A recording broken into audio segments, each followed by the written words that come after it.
If you've been struggling with your push-ups or you want to improve your technique and take them to the next level, keep watching through this video and I'm going to give you some important tips to help you improve your push-ups.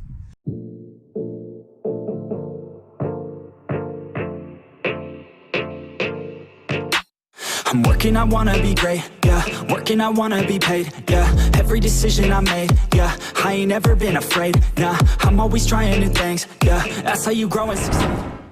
So the first tip that I've got for you today is actually to do with your hand placement and spreading your fingers before you start pushing for your push-up. So instead of having your fingers together like so on the push-up, you're going to spread them apart so you've got more points of contact with the ground. This is going to help with your stability throughout the push-up movement, as well as generating force from the base of the push-up. So that's going to look like this. Your standard hand position is just outside your shoulder width, and when I first start training people, I notice they have their fingers together, pointing forward like this, which isn't too much of a problem, but if we spread them apart a little bit more, I can dig those fingers into the ground, helping me to push up a lot stronger. So coming down, digging those fingers in as well as the palm, pushing up to the top, okay? So that's going to help again with your stabilisation and generate a little bit more force as well. So moving on to our next point, we're going to be focusing on our hip positioning during the ascent and descent phase of our push-up, okay? I'm going to show you what it looks like on the ground this time.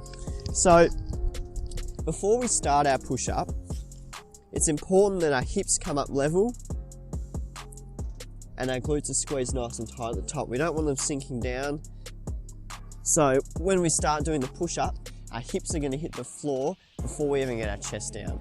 So before you start, make sure those hips are up nice and high, not ridiculously high like this, just level and in line with the rest of your body. So not up too high, not sunk below your abs, up level. Then when I come down, my hips hit the floor at the same time as my chest, like so. Now another key element and problem I see with people's hips when they do the push-up is when they get tired towards the last few reps of their set. So what tends to happen, they've nailed the first part, which is keeping them up nice and level the whole time. So they'll be going strong for a few repetitions like so.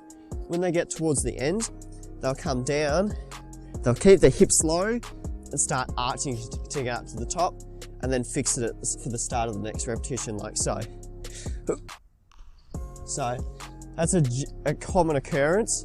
The goal there is to keep them nice and level no matter how hard it gets. So we don't want to arch and use momentum to push ourselves up. So when you're tired, coming down, keeping level still, struggle, pushing up to the top like so. What we're going to look at next is actually our head positioning when we're doing our push-up. So this has to do with where I'm looking before I start the push-up. So when we do our push-up, we want to make sure we're not looking straight towards the ground. I'm actually going to lift my head up, so I'm looking in front of me. So what that looks like on the floor will be like this. So I get into my push-up position like so. Instead of looking straight down like so, I'm going to tilt my head forward, looking forward at a diagonal angle, like so. Now you might be thinking, why would you do this? The goal there with the head positioning is to make sure our chest hits the ground before our head. So if I'm on a side-on angle like so, nice and upright, you can see that my chin sticks in front of my chest, like so. So if I was to come down that push-up, the first thing to hit the floor would be my chin and my nose. So when I do my push-up, I'm going to lift my head up, so now it's going to hit the floor at the same time as my chest. Well, ultimately the chest will hit the floor first. So I'll demonstrate that again for you. If I look straight down at the floor, first thing to hit is going to be my face. So back up to the top, repeat with the eyes forward, same technique, and now the chin's hitting the floor at the same time as my chest. So the last one, and probably the most complicated one we're going to look at today, is the position of our scapula, okay? So that's going to be like our shoulder blades at the back, okay? So if I hold my arms out straight, I can push them forward or push them back, like so. Now when we do our push-ups, we're going to make sure they're pushed forward, like so. That way we get as much range as possible when we do it. I'll show you what that looks like on the floor now too.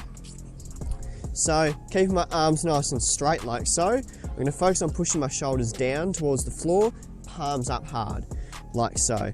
So I've created a little bit of extra distance there, as you can see. So I'll keep my arms straight, but if I retract my scapula and hunch my shoulders back, you can see how much lower I get in the push-up before I've even started. So I want to make sure I push those shoulders down, palms pushing through the floor like so, okay? Now when I come down, instead of, for instance, retracting them like so, I've given myself like that much extra range on every repetition you do, which ultimately is going to implement an overload, okay? You're going to develop more muscle and get stronger quicker.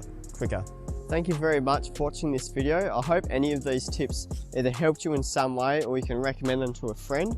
If you enjoyed this video, I really appreciate a like and a comment down in the comment section down below, as well as subscribing to the channel if you'd like to see any of my future content. Once again, thank you for watching and I'll see you in the next one. Thank you.